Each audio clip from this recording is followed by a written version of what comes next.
capaian pembelajaran di minggu keempat ini, teman-teman bisa menaruh gitu ya, urutannya siapa aja yang benar, isinya apa aja sih dari sebuah bab 2. Tentunya sesuai dengan kaidahnya penelitian kuantitatif. Akan mungkin sedikit berbeda, hanya sedikit-sedikit aja berbeda sama kualitatif, tapi kemungkinan besar hampir sama. Oke, kita lanjut ya. Jadi ini kira-kira kontennya yang akan kita isi. Kenalin dulu fungsi dan bla-blanya, kemudian kita kenalan sama masing-masing isi di bab 2. Kenalan dulu sama fungsinya dan keterkaitannya bab 2 ini alias tinjauan pustaka di penelitian kuantitatif. Kenapa sih dia harus dinamakan bab 2 atau tinjauan pustaka, kenapa ditaruh bab 2? Kenapa dia nggak di bab 1 kemudian nanti baru dikenalin? Ternyata nggak bisa kayak gitu ya teman-teman ya. Jadi karena dia tugasnya menyajikan landasan teoritis, ya dia harus setelah latar belakang. Dicari dulu alasannya kenapa milih judul kan ya. Kemudian tadi dikenalin isi-isinya apa aja. Oke, dari judul diturunin, definisinya kayak gimana, teorinya apa yang berkaitan, temuannya yang menjadi dasar berpikirnya apa, kayak gitu. Kemudian nanti di sana akan ada research gap yang kita udah tulis di latar belakang akan dijelasin lebih detail lagi. Jadi satu bab tersendiri teman-teman. Kemudian dari research gap tersebut, ya, akan diturunkan menjadi suatu hipotesis. Kemarin teman-teman sudah tahu, kayak gitu ya, bahwa ada proposisi. Proposisi ini yang menjadi cikal bakal dari suatu hipotesis, teman-teman. Nah, tapi udah nggak bisa cuman hanya berdasarkan suatu asumsi, tapi harus berdasarkan studi-studi terdahulu. Kayak gitu, sehingga membuat hipotesis. Terus ada yang kelima teman-teman, menjadi dasar operasionalisasi variabel, sebenarnya posisi dia di bab 3. Nah, ini yang akan kita buat di minggu ke depan. Kalau ditanya, susah atau enggak? Ini yang paling susah teman-teman, menurunkan dari suatu teori menjadi sebuah operasionalisasi. Kayak gitu, apalagi di kuantitatif lebih ketat lagi aturannya. Jadi kita seharusnya gabung sama materi pertemuan ini, tapi karena kemarin sudah banyak banget materi bab 2-nya, jadi saya pisahkan. Dia jadi satu materi tersendiri ya, kita praktek besok teman-teman. Kita lanjut. Nah, jadi fungsinya apa sih bab 2 sama bab 1? Udah dikenalin di pendahuluan, kemudian Anda detilkan di bab 2, nanti ya akan dimanfaatkan sebagai alat ukur di bab 3. Kayak gitu, makanya fungsinya dia di tengah, kayak jembatan antara bab 1 dengan bab 3, teman-teman. Oke, kita lanjut. Kalau kemarin cuma sampai 1.4 ini ada 5 subbab.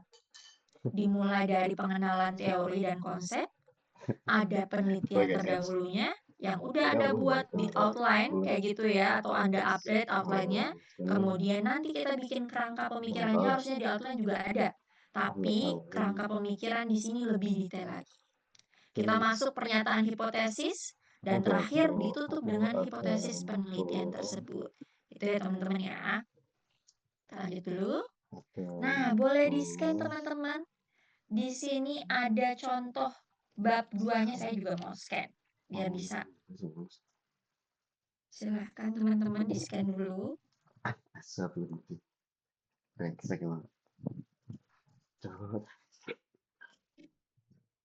Kalau ada iklannya di-skip aja. Ini maksudnya. Oh, ada Udah berhasil semuanya?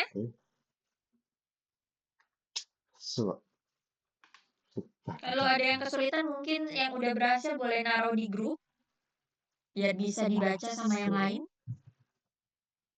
Oke, jadi nanti kita mau bandingin materi yang saya kasih dengan ini saya ngambil salah satu bab 2 dari teman kakak senior Anda yang sudah lulus, teman-teman. Kita bandingkan ya. Ini sudah benar atau belum sih? Sebenarnya kayak gitu. Udah tepat atau belum? Kita lanjut ya, teman-teman ya. Oke. Seperti yang tadi dibilang, yang nomor 1 harusnya ada 2.1 konsep yang relevan. Nah, ada teori dan atau konsep yang relevan. Miss, kok Iya, teori dan Miss. konsep yang relevan? Jadi, Ah, nggak selalu teman-teman itu ada kayaknya teorinya. Jadi kalau misalnya kayaknya dosen pembimbingnya atau penelitian teman-teman sih. menggunakan teori, baru disebut teori dan konsep yang relevan. Oh, Tapi kalau hanya kalau aku terdiri dari nanti konsep-konsep aja, jadi nggak usah ada kata judul teorinya. Langsung skripsi. aja konsep yang relevan. Kiranya Kayak gitu ya judulnya dan ya. Kita seperti itu lanjut, Mas isinya apa kerjanya. sih? Jadi tugasnya si 2.1 ini adalah landasan Itu. ilmiah penelitian. Berisi dari subbab-subbab teori yang teman-teman pakai, konsep-konsep yang teman-teman pakai, kayak gitu ya. Dijelaskan secara Manajer terperinci kayak gitu skripsi dan juga dijelaskan kaitannya kiranya dengan dan judul penelitian kelompok kerja. teman-teman. Nah, di sini sudah ada Soalnya tuh dia judul subbabnya yang ada tadi beberapa berkas yang saya ini kasih teman-teman ada 2.1 teori yang relevan. Loh, kok cuma teori? Nanti kita cek, teman-teman. buat ini buat Pola apa urutannya si 2.1 ada yang disebut dengan proposal payung organisasi. komunikasi. Payung Soalnya aku komunikasi lihat ini tuh terdiri dari 7 ini konteks. kayaknya ada yang Ilmu komunikasi buat harusnya teman-teman belajar 7 konteks ini ketika belajar alhamdulillah pengantar ilmu komunikasi. alhamdulillah Coba, ada yang masih ingat nggak 7 konteks ilmu alhamdulillah. komunikasi itu ada apa aja? Tanya dia. Kita mau nanya ke Adis dulu deh. Dis, Aduh, fuck man. Adis masih ingat nggak 7 konteks atau ke salah satunya deh? 7 konteks ilmu komunikasi itu ada apa aja, Dis? Alhamdulillah. Oh, tertariknya besar. Adis, ada Adis? Oh, Ada wait, Miss, wait. yang Gimana, Kemarin Dis? personal gitu kan Miss, chat kelompok, agak tidak organisasi sebentar. gitu. Oke. Itu aja, Nah, Dis? Chat kontak. mata Oke. publik, Heeh. Kelompok organisasi publik. Tapi di Empat ya, lagi apa nih? tapi di media, digital, kemudian Media. ya, baik. Terus? Kalau kira eh, interpersonal, intrapersonal, Betul, betul. Oke, Adis sudah hampir lengkap. Terima kasih, Adis. Bener banget ya yang Adis bilang. Ada 7, teman-teman. Cuman biar gampang diingat yang paling deket sama kita. Dimulai dari intra, inter, kayak gitu ya. Kemudian kelompok kecil atau grup, organisasi. Habis itu ada, apa namanya, publik dulu, publik, massa, komunikasi budaya. Yang paling tinggi, teman-teman. Nah, kemudian ada perminatan teman-teman, kalau di reguler itu ada 3 perminatan, Markom ya, kemudian Public Relation dan juga jurnalistik. Nah, kalau di kelas karyawan mungkin ada 2 ya, cuman PR sama alhamdulillah, Markom. Nah, alhamdulillah. terus kita punya tambahan teman-teman, jadi ada 7, Boleh ada mas, 3 perminatan dan sini ada 2 nanti konteks tambahan, yaitu mungkin psikologi komunikasi, sebenarnya turunan dari intra dan inter ya. Kemudian ada, apa namanya, biasanya ada beberapa yang dibedakan, walaupun ini sekarang masih, ada yang memasukkan ke komunikasi massa, tapi ada ditambah lagi new media atau media digital, dia punya subbab tersendiri. Nah, jadi kalau berapa mas? teman-teman Bukan berapa nanti ini mau sih? neliti, payung Berapa sih? komunikasinya ada di bawah siapa? Mas, nanti Judul Anda ranahnya ke PR, Markom, jurnalistik, atau ke 7 spesifik konteks aja. tadi, itu ditaruh di sini. Yang Oh, paling atas. Kenapa sih ini yang paling atas? Nah, kemarin kan kita udah belajar, oh, kadang-kadang judul komunikasi itu oke, suka nyebrang oke, sama, apa oke. namanya, hampir mirip Mas, kayak penelitian dari prodi lain. Dia bisa jadi kemarin masuk ke kemarin politik, agak ini sih, dia agak bisa jadi masuk ke, manajemen. agak slow rest Nah, tujuan dari payung ini adalah membedakan soalnya penelitian komunikasi saya dengan udah penelitian dari udah prodi-prodi lain. di Biasanya nanti penguji akan FTP. nanya, "Kamu neliti tentang CSR. CSR kan hampir sama kayak manajemen. Bedanya penelitian kamu sama penelitian manajemen apa?" Maka payung komunikasi ini yang akan membantu Anda. Tas. "Bu, karena saya menaruh payung komunikasi yaitu public relation di bab 2 saya, tentu menjadi pembeda dengan, dengan penelitian CSR di manajemen yang tidak berlandasan, apa namanya, teori PR dan segala macamnya. Nah, jadi tugasnya si payung ini adalah membantu Anda untuk membedakan dengan penelitian dari prodi atau ilmu lain, kayak gitu ya teman-teman ya, biar kelihatan komunikasinya. Kemudian ada teori. Kemarin teman-teman suruh milih salah satu Ya, teori kan satu ya? satu teori. Nah, kira-kira teori Wow. apa yang tepat? Dia harus ditaruh di bawah payung komunikasi. Terus ada Ada konsep teorinya juga. induk. Nah, jadi ada partikel kecil nih. Sorry. Nah, Seperti ya. besar. Nah, jadi kita kesini dulu kali. Nah, jadi si Ah, X dan si Y sebelum masuk ke si X dan ke si Y itu ada konsep induknya. Kira-kira yang memayungi dari si X yang kita pilih itu apa? Misalnya di sini X-nya itu adalah komunikasi CSR. Berarti sebelum ada komunikasi CSR, induknya apa? Tentunya CSR itu sendiri, alias yang lebih gede. Jadi kalau komunikasi CSR itu hanya bagian dari CSR-nya, maka CSR-nya harus ditaruh di sini. Nah, misalnya lagi teman-teman itu Y-nya adalah impulsif buying, keputusan pembelian, minat beli. Kira-kira itu masuk ranah siapa ya? Mata kuliah apa ya yang membawa itu? Oh, ternyata perilaku konsumen. Taruh dulu perilaku konsumen sebagai induk konsepnya. Turunan atau ya partikel yang lebih kecil lagi yang saya teliti adalah minat beli. Nah, kemudian ada konsep atau konteks penelitian teman-teman. Biasanya apa sih? Misalnya di judul Anda, pengaruh FOMO terhadap kepuasan diri Gen Z. Ada Gen Z nih, kan dia konsep juga. Tapi dia bukan teori, bukan payung komunikasi, bukan juga konsep induk, ya, bukan juga variabel penelitian. Berarti karena dia ada konteks di belakang judul, kayak gitu ya, maka taruhlah Gen Z itu sebagai suatu konsep tambahan atau konteksnya. Kira-kira akan jadi kayak gini. Mana-mana? Kok udah nyampe sini ya? Wah, harusnya ada turunan lagi. Sebentar teman-teman. Mana ya? Kita cari dulu. Ah, kira-kira nanti rangkaian teman-teman akan jadi kayak begini nih. Ini saya ngambil judul pengaruh FOMO terhadap kepuasan diri Gen Z. Payung komunikasi yang saya ambil adalah psikologi komunikasi. Karena FOMO sama kepuasan diri, apalagi tentang diri ya, biasanya berhubungan sama psikologis seseorang.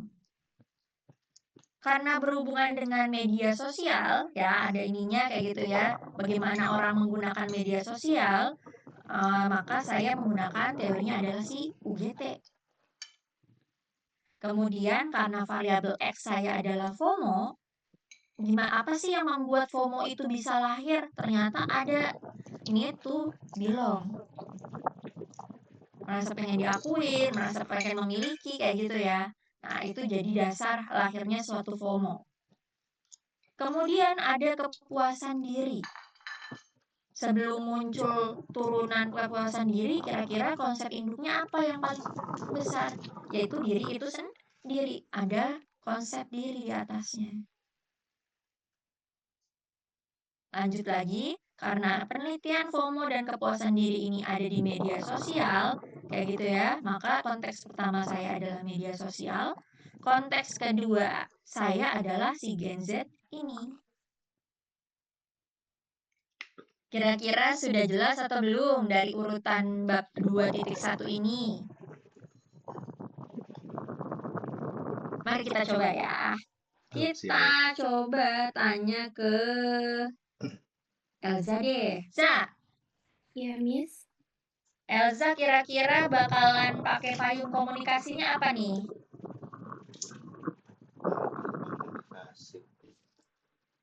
Mungkin Ada 7, ada 3 peminatan, dan ada 2 konteks tambahan. Kira-kira pakai payung komunikasinya yang membedakan penelitian Elza sama penelitian dari prodi lain pakai apa? Maaf, Miss, tadi ada apa aja? Ada 7 konteks, 3 peminatan, PR, Markom, sama jurnalistik, dan ada 2 konsep, ada 2 tambahan, yaitu psikologi komunikasi dan new media. Elza pakai mana? Oh, berarti aku pilih satu atau aku pilih antara 7 konteks, atau Pilih 3? salah satu dari berapa? Dari 12 hal itu. Oke. Kira-kira Mungkin coba judulnya apa dulu, Za? Ulang lagi, Za, judulnya apa? kalau kemarin itu saya meneliti tentang, pengaruh screen time pada balita, Miss. Screen time pada balita. Oke. Terus jadinya kira-kira akan pakai ini apa? Payung komunikasi. Mungkin, Markom. komunikasi massa kali ya, Miss? Basis data. Komunikasi basis massa, data kira-kira penjualan. alasannya apa nih? Karena kan kalau misalnya screen time itu kan, iOS anjay. biasanya kan hal yang dikonsumsi itu kan media ya, dari media digital. Mungkin bisa diambil dari Oke. situ kali ya, Miss? Ini siapa yang anjing? Oke, media Atau digital mungkin gitu. psikologi komunikasi. Tapi enggak juga sih. Kira-kira ini lebih ke personal atau apa namanya, masif? Ke personal, Miss. Kalau misalnya pada akhirnya yang mengalami Anak hanya pinter, individu gitu. masing-masing kayak gitu ya, lebih atau ke mental. Jadi kalau pakai psikologi komunikasi lebih kepada mental seseorang. Nah, itu baru Elza bisa milih komunikasi, psikologi komunikasi kayak gitu. Ekspresi gue ya. Ya. Oke, Za, kita tes satu lagi deh. Makasih, Za. Kita pindah ke Hotmainta. Saya. Teori. Yes. Teorinya Ma, apa ya? kira-kira pakai teorinya apa nih? Komunikasi pemasaran nih kalau saya. Kemarin saya jadinya ganti judul sih. Oke. Nggak terlalu Komunikasi karena pemasaran kan payungnya. Teorinya apa nih yang dirimu pilih? Kalau misalnya payungnya komunikasi pemasaran, judulnya apa sih, Za? Za lagi. pengaruh brand image terhadap niat beli ulang Forex Coffee pada pekerja kantoran di Jakarta. Skripsi. Oke, biar beli ulang. Benar nih, payung komunikasi pemasaran. Tapi kira-kira pakai teori apa yang tepat? Nah, itu dia saya agak bingung sih teorinya. Tapi kalau konsep udah pasti kan brand image ya yang dipakai. Variabel X-nya si brand image. Terus Brand yang image, terus induknya? variabel yang Variabel induk dari brand image apa? itu pengantar branding nggak sih, Miss, jatuhnya? Apa namanya, Hotma pernah dengar brand equity nggak? Oh iya benar, brand equity. Nah, jadi bisa Hotma naruh. Jadi biasanya kalau udah X-nya itu tentang brand, entah brand image, brand loyalty, brand apa, itu konsep induknya boleh pakai brand, kayak gitu ya, atau si brand equity. Nah, karena jadi nggak selalu brand equity, tapi brand cuman brand aja itu yang paling umum. Nah, cuman karena yang Hotma pilih adalah kebetulan brand image itu masuk ke salah satu anaknya brand equity. Jadi lebih khusus buat Hotma konsep induksi X-nya brand equity bisa. Nah, terus tadi harus pakai teori. Kan semua judul teman-teman semuanya wajib ada teorinya satu. Kayak gitu. Silahkan di searching ya. Kira-kira yang berhubungan sama brand equity dan brand image itu teori apa? Kayak gitu. Kayak dibuka-buka lagi bukunya. Kemudian tadi nih, tadi Y-nya apa? Pembelian ulang ya? Niat beli atau pembelian ulang? Niat beli ulang. Oke, niat beli. Kira-kira kalau Y-nya, konsep induk Y-nya apa? Bentar, Miss. Kalau berhubungan sama niat beli, tadi udah mention loh. Ada yang namanya perilaku konsumen. Kayak gitu ya. Iya benar. Betul, karena kebiasaan-kebiasaan apa sih yang dimunculkan oleh konsumen itu semuanya dijelasin di perilaku konsumen. Secara lebih detailnya turunannya adalah apa namanya, niat beli, minat beli, impulsif buying dan segala macamnya itu dibahas di perilaku konsumen. Kira-kira kayak gitu ya, Atma ya. Oke, teman-teman yang lain nanti boleh diturunin seperti ini ya, baru nanti diisi. Nah, kita balik lagi ke atas. Setelah kita tahu susunannya seperti ini, kayak gitu ya. Ini mungkin lebih kita jelasin dulu deh, baru nanti lebih detailnya lagi. Nah, pertama Ya, setelah tadi memilih, konsep payung komunikasinya, kita ada aturannya ketika menulis teori itu, bagian subbab teori ya, teman-teman, ya. Nah, di dalamnya itu ada definisi, mungkin lebih baik kayak gini. Sebentar, teman-teman, saya sambil coret-coret biar Anda lebih paham. Asingkan.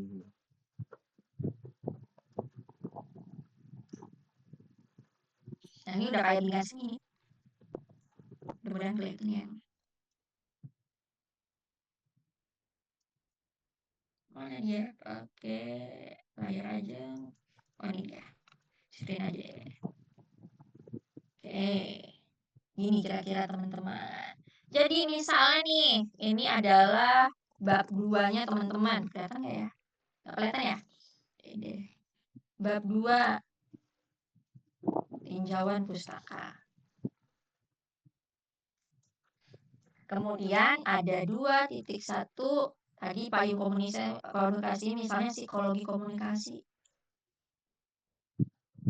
Terus saya pakai 2.2-nya tadi UGT.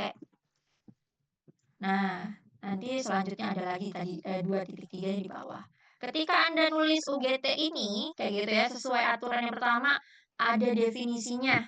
Minimal 2, kayak gitu ya, atau 3, tapi biasanya saya nyuruh 3. Setelah ada definisinya, Anda naruh asumsinya. Habis itu di dalam teori pasti ada konsep-konsepnya. Jadi kayak gini nanti. 2.21 definisi UGT.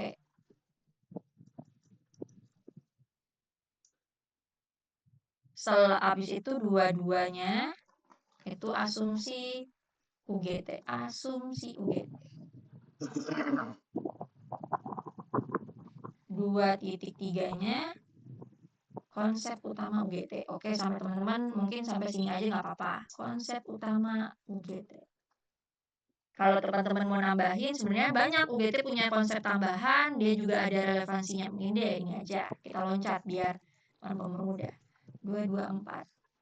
Relevansi dengan penelitian.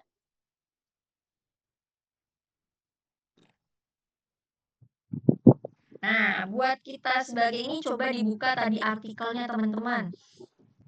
Nah, kalau dilihat artikel yang saya kasih yang ada di barcode tadi ya teman-teman ya. Apakah UGT sudah benar? Harusnya ada di bagian kedua? Di sini enggak ya. Dia malah di bagian ke berapa tuh? Bagian ketiga. Nah, harusnya teori itu ada di bagian kedua. Ya, jadi posisinya aja sudah salah. Kayak gitu ya dari berkas yang saya kasih. Kemudian, teman-teman lihat deh.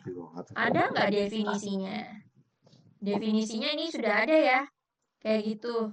Nah, cuman ada asumsinya juga kayak gitu yang udah dia kasih. Nah, cuman konsep-konsepnya belum dia jelaskan. Jadi nanti teman-teman ketika memilih suatu teori yang berkaitan dengan judul, posisinya harus di nomor kedua, dan ini yang harus teman-teman masukin. Nah, definisinya ini, tadi definisinya itu minimal dari 2 penemu.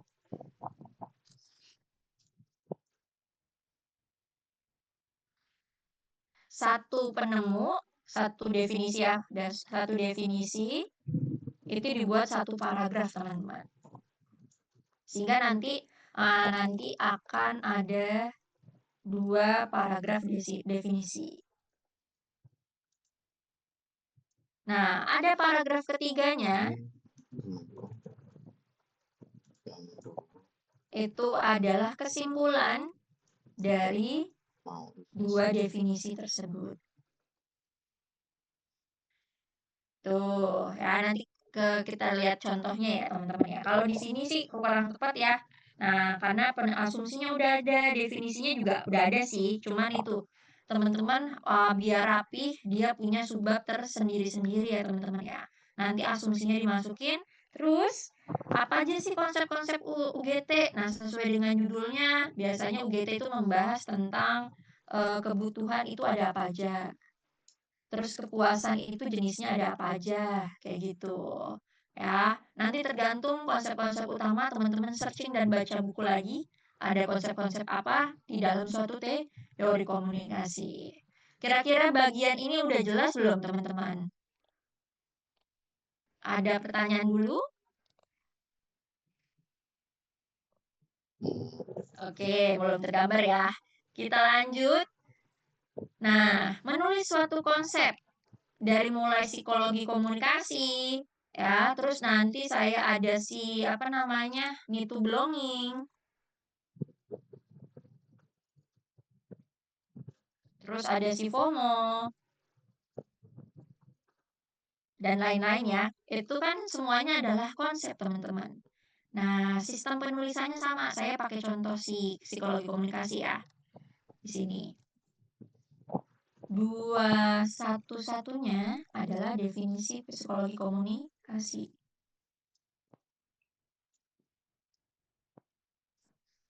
Kemudian 2-1-2-nya itu adalah dimensi.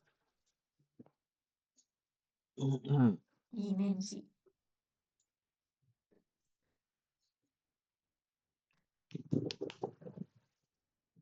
Terus 2-1-3-nya itu adalah, ini cuma tambahan kalau misalnya ada fungsi. Terus 2-1-4-nya itu misalnya ketemu teman-teman jenis-jenis. Atau 2-1-5-nya itu ada faktor-faktor. Misalnya faktor. Nah, ini cuma tambahan. Alias kalau nggak ketemu nggak wajib teman-teman. Tapi definisi dan dimensi itu wajib Anda cari. Kayak gitu. Karena setiap konsep pasti punya definisi dan punya dimensinya. Nah, cuman ini kan hanya pendukungnya. Saya warnain ya. Di judul saya psikologi komunikasi itu cuma pendukung. Sama kayak punyanya si Need to Belong. Dia hanya pendukung aja. Sementara yang jadi variabel utamanya yaitu si FOMO. Kita turunin ya. Bedanya apa sih? Antara yang konsep yang pendukung sama konsep yang jadi variabel penelitian, kita lihat di sini. Kita pindahin dulu ya. Ini juga sama. 24, 24, 24. Nah, ini FOMO. Ini FOMO juga.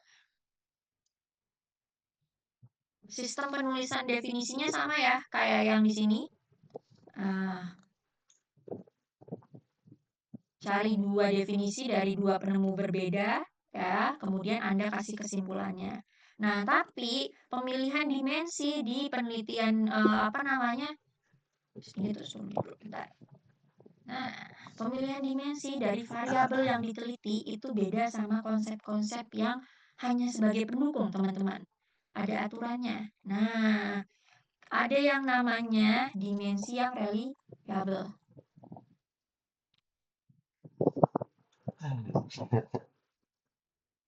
Dimensi yang reliable itu apa sih? Pertama, gitu ya, harus dari penemu konsep yang sudah tua, teman-teman. Ya, 1, konsepnya sudah tua. Mungkin teman-teman yang ngambil komunikasi pemasaran tahu namanya atau yang udah biasa pemasaran itu kenal sama Kotler dan Keller. Kotler dan Keller ini penelitiannya udah lama-lama. Misalnya kita bilang ada yang tahun 1997. Nah, walaupun konsepnya sudah tahun 1997, tapi yang kedua masih digunakan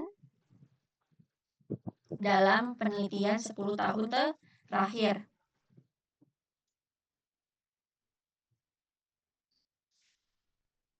Oke, masih banyak yang pakai kayak gitu ya. Kemudian tugasnya kita adalah mencari 3 jurnal yang menggunakan dimensi dari penemu tersebut. Nanti pas lagi teman-teman pas pas UTS nanti sama saya tanya jawab, Anda harus menunjukkan 3 jurnal ini. Kayak gitu. Ya, sebagai bahwa untuk nunjukin dimensi ini adalah dimensi yang reliable. Terus yang keempat, hasilnya harus positif berpengaruh.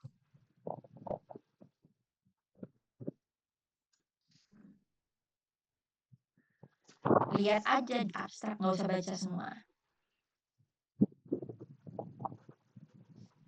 Nah, jadi bedanya, ya ini saya warna ini. Bedanya konsep utama yang warnanya biru nih, kayak gitu ya, yang jadi penelitian variabel X dan Y teman-teman, akan beda treatmentnya dengan konsep yang saya warnain kuning. Karena tugas dia cuma sebagai pendukung. Kalau nyari dimensi psikologi komunikasi, asal kesetemunya nggak apa-apa. Karena dia cuma pendukung doang. Tapi untuk memilih si X dan Y dimensinya, kuantitatif itu sangat picky banget. Dia harus memenuhi namanya dimensi yang reliable. Oke, cara nyarinya gimana sih Miss dimensi yang reliable? Sebentar, saya mau tunjukin ke teman-teman. Roboter aja. Coba skripsi ngomongin ya Nah, ini Google saya nih teman-teman. Gimana sih cara memilih dimensi yang tepat? Kita share dulu. Cara memilih dimensi yang tepat, misalnya di sini cari teman-teman. Apa namanya? Dimensi FOMO menurut jangan lucu dulu.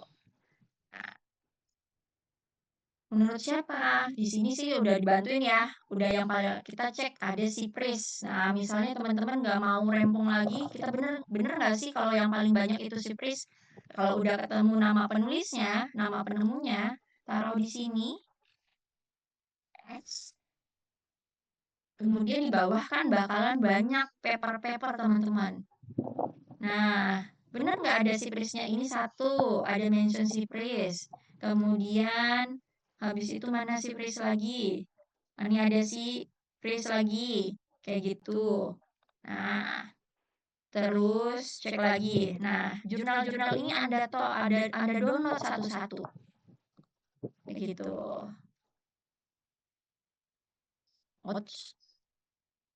Nah, habis itu udah Anda download ya, Anda baca abstraknya. Pengaruh positif atau enggak?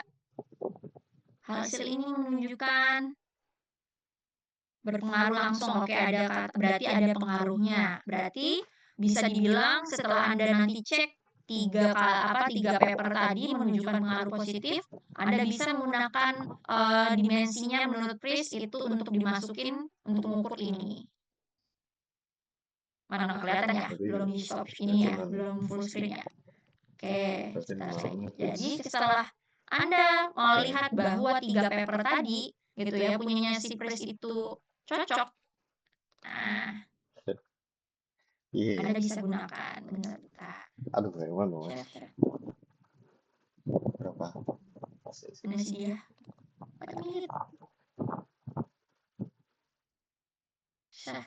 Nah, jadi nanti untuk mengukur FOMO pakai punyanya si Pris tadi.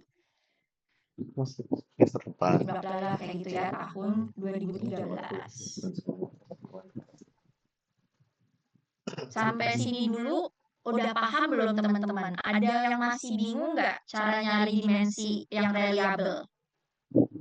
Miss. Yes. Talita dulu deh. Sebenarnya dimensi itu bisa dalam bentuk apa aja sih? Maksudnya kan kita nyari dari penelitian sebelum-sebelumnya, tapi bisa aja kan dari penelitian sebelum-sebelumnya itu menurut ini maksudnya misalnya menurut ahli yang sama, tapi bisa aja dalam beda penelitian yang dibahas itu beda, Miss. Jadi maksudnya kita ambil yang mana gitu. Dan makanya itu Mbak Talita. Jadi setelah nyari yang paling banyak dipakai, yang nama penemu yang paling banyak muncul itu siapa sih? Kayak gitu kan ya. Nah, dalam kasus ini si FOMO ini yang paling banyak muncul si PRIP ini, kayak gitu. Nah, terus kita cek si PRIP-nya beneran bagus atau emang asal ketemunya aja. Makanya kita buka satu-satu papernya. tadi di abstraknya berpengaruh positif atau enggak. Kayak gitu. Oh, ternyata berpengaruh positif, berarti tandanya dimensi FOMO punya si PRIP ini adalah alat ukur yang bagus untuk mengukur FOMO. Ya, itu satu. Nah, beda sama definisi yang boleh diambil dari berbagai penemu, dimensi itu cuma boleh dari satu penemu. Dimensi hanya diambil dari satu penemu aja. Ini ibaratnya kita pakai kiblatnya punya ini bahasanya rada ini ya. Ibaratnya untuk mengukur FOMO, kita pakai kiblatnya si PRIP tahun 2013. Kayak gitu. Jadi hanya satu penemu aja. Cara menentukan dari banyak penemunya gimana? Tentunya tadi dilihat yang paling banyak muncul. Dan setelah dicek, hasilnya harus positif berpengaruh atau boleh ada kata berpengaruh aja boleh deh. Nah, tapi jangan sampai ada yang bilang negatif berpengaruh atau tidak ada pengaruh. Ya, jadi boleh di sini berpengaruh atau positif berpengaruh.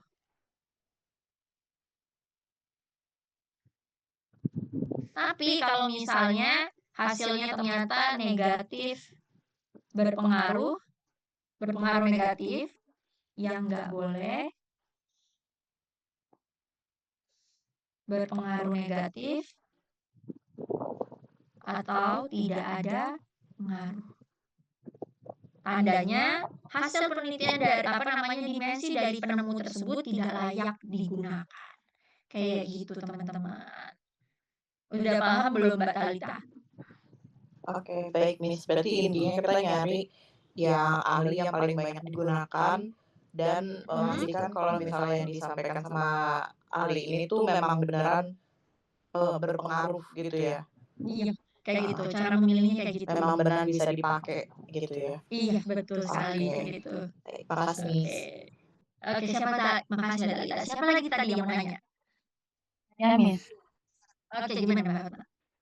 Saya masih bingung sih yang sama konsep yang sudah tua yang kayak Kotler dan Keller ini kan di tahun 97. Tapi kayak masih digunakan dalam penelitian 10 terakhir itu maksudnya kayak gimana, Miss? Oke, ini coba saya tunjukin ya Mbak. Ini kelihatan nggak teman-teman? Paham. Bab 1 dan 3 punya Aurel ini kelihatan ya. Nah, jadi ini contohnya kayak gini. Dia psikologi komunikasi, kemudian di bagian definisi dia naruh dari penemu pertama nih. Satu ya, dikasih definisinya. Kemudian naruh definisi kedua dari penemu Yuniarni, kayak gitu. Kemudian ada yang ketiga, ini dia pakai definisi, kayak gitu. Nah, terus terakhir di paragraf terakhirnya dia simpulin. Jadi psikologi komunikasi itu apa? Oke. Ya, kita masuk yang ke dimensi. Nah, dimensi yang tua kayak gini, teman-teman. Tahunnya sudah 1974, tapi masih digunakan dalam penelitian 10 tahun terakhir. Nanti cara nulisnya kayak gini. Atau nih, Fisher 1978 dalam Mariam dan Payo 3 tahun 2020, tandanya walaupun hasil penelitiannya Fisher udah tahun 1978, tapi masih digunakan dalam penelitian tahun 2020 alias 10 tahun terakhir. Menurut Fisher, untuk mengukur psikologi komunikasi itu terdiri dari sensory reception, internal mediation, prediction response. Nah, kayak gini teman-teman. Nanti cara nulisnya ada masing-masing turunan dimensinya ada definisinya. Jadi nggak mau. Kayak gitu. Kita coba lagi ya. Ini kan konsep yang pertama. Ada konsep yang kedua yaitu fan. Karena dia variabel X-nya adalah si fanatisme. Jadi dia punya dua konsep induk yaitu fans dan fandom. Oke, kita cek lagi. Ini di bagian definisi ada penemu 1, kemudian ada penemu kedua, dan kemudian dia buat rangkumannya. Terus dimensinya juga sama nih. pakai punya Jeffkins tahun 2006, tapi masih dipakai oleh Mutakin tahun 2020. Nah, terus habis itu dijelasin lagi versi sama si Jeffkins, tapi di dalam penelitiannya si Matilah dan Ningsi tahun 2023. Kalau untuk menurut si Jeffkins, kalau untuk mengukur suatu fans itu ada entertainment sosial, intense personal feeling, sama borderline pathological. Kayak gitu. Sampai sini teman-teman dan Mbak Hotmah sudah jelas atau belum? Sudah jelas, Miss. Terima kasih. Sudah jelas ya. Ada lagi yang mau nanya soal memilih dimensi ini? Bisa kita lanjut? Lanjut ya kita ya. Nah, jadi lanjut ke sini. Setelah memilih dimensi kayak gitu ya, nanti teman-teman, jadi ini pendukung X itu ada 3 jurnal, pendukung Y ada 3 jurnal. Teman-teman nanti harus nunjukin ke saya kayak gitu ya, yang menunjukkan bahwa dimensi yang Anda pilih itu reliable karena 3 jurnal ini ya itu sama-sama menggunakan dari 3 dimensi dari penemu yang sama. Kayak gitu ya teman-teman ya. Nanti saya siapin template-nya, tinggal diisi. Nah, gak usah deh ya, nanti aja cari, masih susah. Atau teman-teman mau coba kayak cara tadi saya di Google. Ada yang bawa laptop sekarang, mungkin mau coba?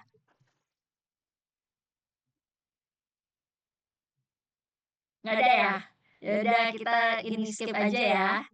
Oke, jadi ini tadi gambarannya. Nah, ini versi detailnya bakalan kayak gini teman-teman. Kalau diturunin tadi lebih detail ya subbab-subbabnya. Nanti skripsinya juga kayak gini teman-teman. Sampai sedetail itu. Tugas teman-teman juga, tugas bab 2 ini adalah bikin ini semua. Jadi A selalu ada definisi dimensi yang wajib, yang C, D, E itu cuman pendukung aja. Asal ketemunya aja. Sudah jelas? Ada yang mau ditanya lagi nggak? Nggak ada ya. Kita pindah ke 2.2. Nah, outline-nya nggak usah deh. Nah, kita lihat ke penelitian terdahulu. Sebenarnya kalau penelitian terdahulunya teman-teman sudah ready di outline kemarin, kayak gitu ya, Anda tinggal pindahin aja. Oke, karena isinya itu gampang, ada, jadi nggak cuma tabel tapinya, ada bagian narasi dulu, kemudian Anda masukkan tabelnya. Saya langsung aja ke contoh ya, biar teman-teman bisa dapat gambarannya. Ini panjang banget nih. Nah, jadi masuk ke 2.2 penelitian terdahulu atau sebelumnya kayak gitu ya. Setiap satu yang Anda tulis di tabel kayak gitu ya, tabelnya hampir sama kayak teman-teman kemarin, itu dibuat satu paragraf narasi. Jadi kalau ada 3, harusnya ada 3 paragraf. Nah, isinya sama, cuman lebih simple. Ya. Jadi di sini ini penelitian pertama, ditulis nama penulisnya, tahun berapa, judulnya kayak gimana, tujuan penelitiannya apa, dan hasilnya apa. Jadi dia lebih ringkas. Sementara kalau yang di tabel itu dia nggak nanya tujuan dan lainnya cuma hasil, kemudian sama keterikatan penelitiannya sama penelitian Anda kayak gimana. Jadi rada beda dikit ya. Cuman yang satu versi narasi, yang satu versi tabel. Untuk 2.1, apakah ada pertanyaan? 2.1, 2.2 penelitian sebelumnya. Sudah jelas teman-teman? Kita lanjut ya. Kita lanjut ke 2.3. Nah, itu jelasannya. Yaitu kerangka pemikiran. Sebenarnya waktu di outline kemarin teman-teman sudah buat kayak gitu, cuman harus versi detail lagi karena Anda wajib menggunakan satu teori. Ya, jadi tugasnya dia tuh ibaratnya memvisualisasikan jalan berpikir penelitian Anda. Nah, nanti di sini tinggal dibaca tipsnya kayak gimana. Intinya gambarnya seperti ini.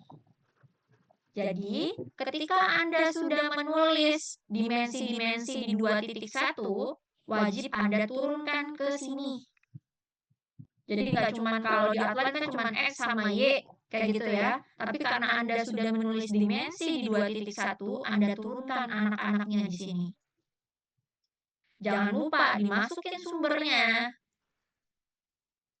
Terus ini jangan lupa ketinggalan, namanya penelitian kuantitatif, garis tengah ini sangat ada maknanya, menunjukkan bahwa X itu punya pengaruh terhadap Y. Nggak bisa kebalik, ataupun sampai atau bahkan nggak ada hubungannya, ini wajib ada nih.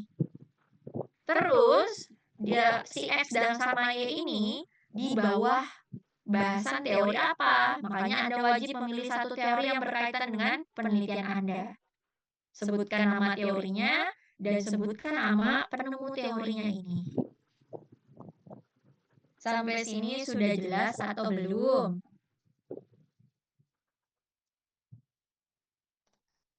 Saya ingatkan lagi ke teman-teman, jangan sampai antara kerangka berpikir di sini, kerangka pemikiran ini, dimensinya, ya alias anak-anak ini berbeda dengan yang Anda tulis di 2.1.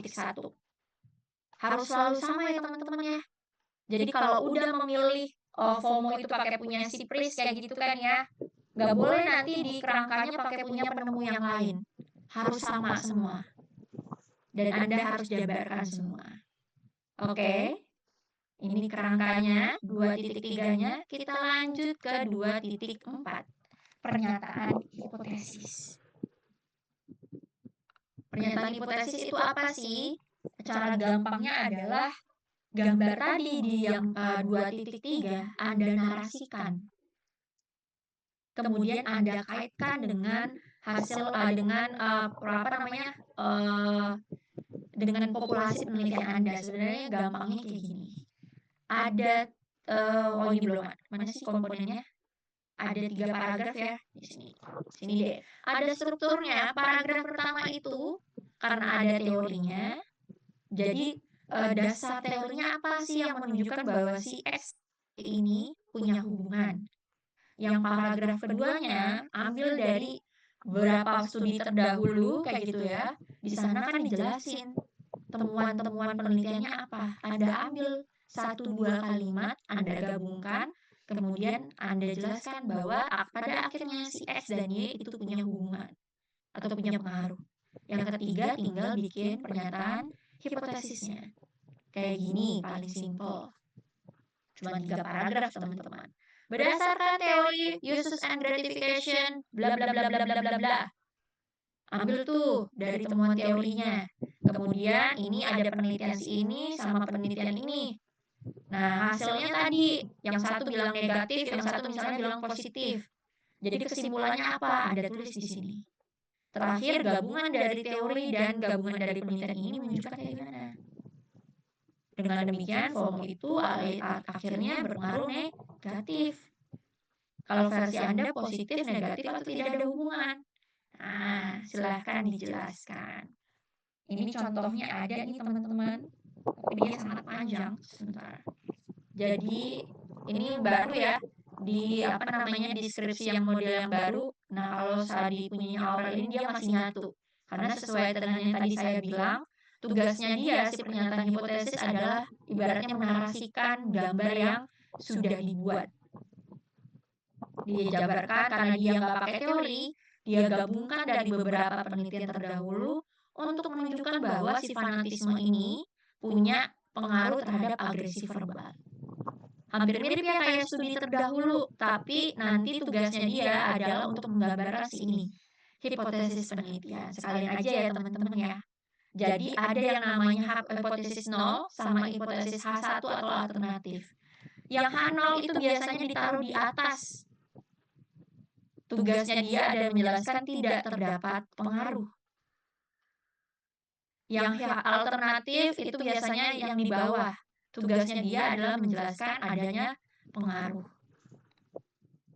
Jadi walaupun kita bilang, kan saya bilangnya ada pengaruh, tetap yang namanya hipotesis kita buat dulu, ada yang tidak ada pengaruh, ada yang pengaruh.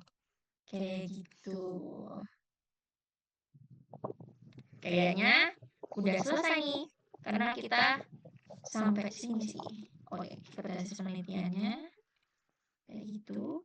Jenis-jenis hipotesis. Nah, nanti yang teman-teman buat cuman hipotesis yang statistik aja, yang teoritisnya nggak usah. Oke.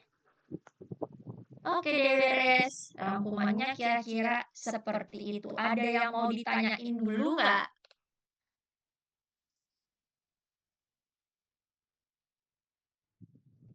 Tugas teman-teman jadinya nanti bikin dari 2.1 sampai 2.5 dengan kerangkanya sedetil ini ya. Yang tadi saya contohin. Saya mana dia? Nah, jadi isinya ini kan 2.1-nya aja. Nanti 21 sampai 2.5-nya harus lebih detail lagi. Kayak gitu. Ada pertanyaan nggak? Miss mau tanya. Gimana, Nat? Kalau untuk di judul saya itu kan pengaruh iung terhadap keputusan pembelian itu tetap pakai teori UGT. Kalau UGT itu udah tepat belum ya, Miss? Atau langsung ke iung sama keputusan pembeliannya aja? Apa namanya kan ada banyak ya, ada teori pemasaran, ada itu. Nah, jadi nanti dicek lagi kalau memang nanti ada kaitannya sama kalau UGT kan berarti si uget-uget itu kan berarti bahwa ada kebutuhan di media sosial tersebut, di aplikasi tersebut, kayak gitu ya, di alat komunikasi tersebut, maka ada kepuasan yang dipenuhin. Nah, kalau dasarnya itu berarti udah benar. Tapi kalau misalnya dasarnya bukan itu, nanti harus milih teori yang lain. Coba nanti banyak baca-baca lagi ya, Nat ya. Untuk teorinya dibuka lagi Tekom 1 dan Tekom 2-nya. Kayak gitu. Oke, Miss. Oke ya. Jadi kita nanti jangan tanya ke saya. Itu justru teori yang Anda pilih nanti akan saya ujikan kayak gitu ya. Kenapa kamu milih teori ini?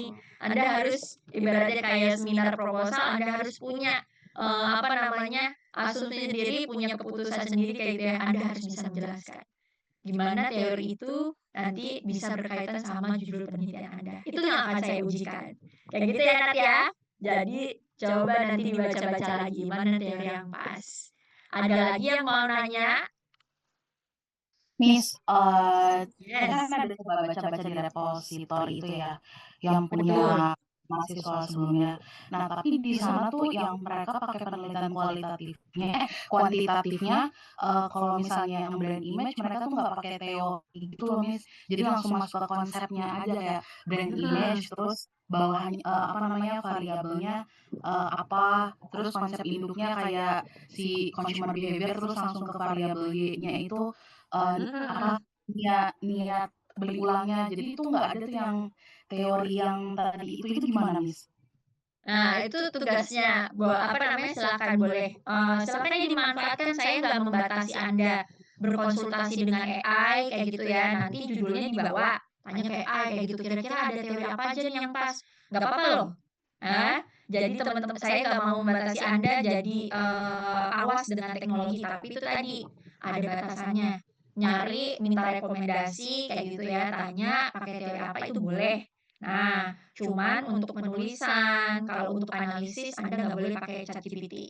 Nah, jadi memang kayak gini, dalam suatu skripsi, nanti memang boleh memilih mau pertarungan ini bahasa ini ya, dalam banget, mau pertarungan di antara teori atau hanya konsep aja. Makanya penelitian-penelitian yang Mbak Hotma lihat itu kayak gitu ya, itu adalah pertarungan antar konsep. Tapi karena kita sedang belajar, ya, kita pakai teorinya. Kayak gitu ya, biar Anda ngerasain beratnya penelitian suatu pakai teori kayak gimana.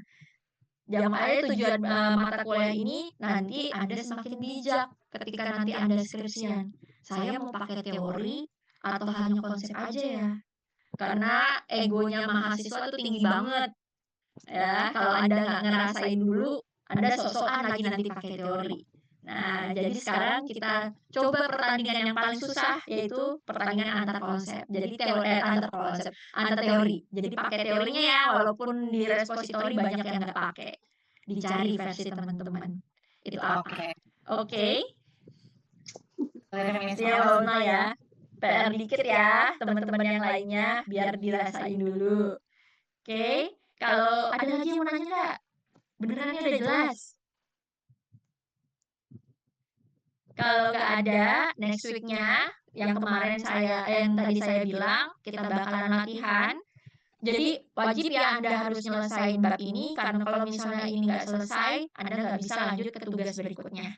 Kayak gitu. Kalau nggak ada, kita ada tugasnya lagi, yaitu menyusun dari 2.1 sampai 2.5. Nanti template-nya saya siapin, Anda tinggal ngisi-ngisi aja. Oke. Itu aja sih. Oh, ininya beluman ya. Hari ini nggak usah ngisi deh, karena saya lupa ngubah ininya, teman-teman. Alhamdulillah. Oke deh. Kira-kira itu aja tugasnya teman-teman. Kita ketemu lagi minggu depan. Dan tolong dibawa laptopnya ya, karena nanti satu-satu kita kayak bikin workshop gitu, Anda coba langsung di pertemuan berikutnya kayak gimana. Oke teman-teman, terima kasih semuanya. Selamat pagi. Assalamualaikum warahmatullahi wabarakatuh. Sampai ketemu minggu depan semuanya. Terima kasih. Waalaikumsalam. Miss. Terima kasih, Miss. Yes.